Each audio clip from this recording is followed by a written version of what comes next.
What about the way we live is not sustainable? Where do I begin? I don't compost.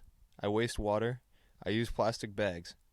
These are the typical things we focus on when we ask ourselves the question, what about the way I live is unsustainable? But if small personal choices were the only aspects of my lifestyle that I could think of that weren't sustainable, I would be kidding myself. Personal responsibility comes up a lot in the sustainability discussion, but many of the sources of unsustainability are beyond the peripherals of most people. The cause of our planet's resources being depleted faster than the rate at which they replenish is rooted in the structure of our modern industrial society. The situation here is not so good in that the there is a fair amount of public projects, like there's the subway, there's stuff going on at the university, Yeah. dormitories and stuff. There's basically road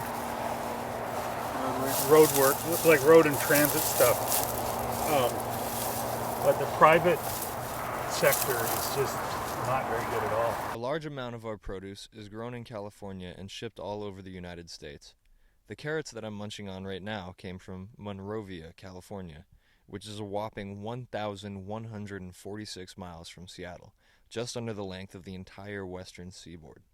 That's close compared to the distance from Monrovia to New York City, where they also enjoy carrots. Coming over around 5:30. We're going to have appetizers that they bring. So we should plan to eat at 6:30. I definitely want to try some. Oh, you better. That looks pretty good. Can I use this knife? Oh, sure.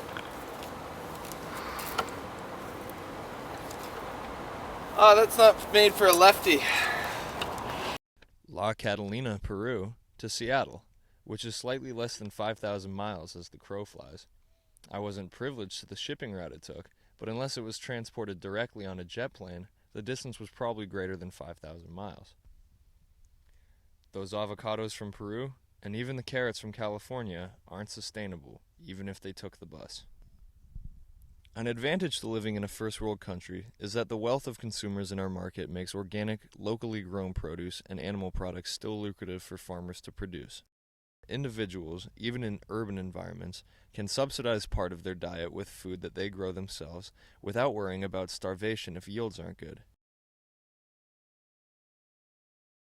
We live in a modern industrial society, and there's nothing we can do about that. But with education and inspiration, individuals can make huge progress in making the food they eat more sustainable.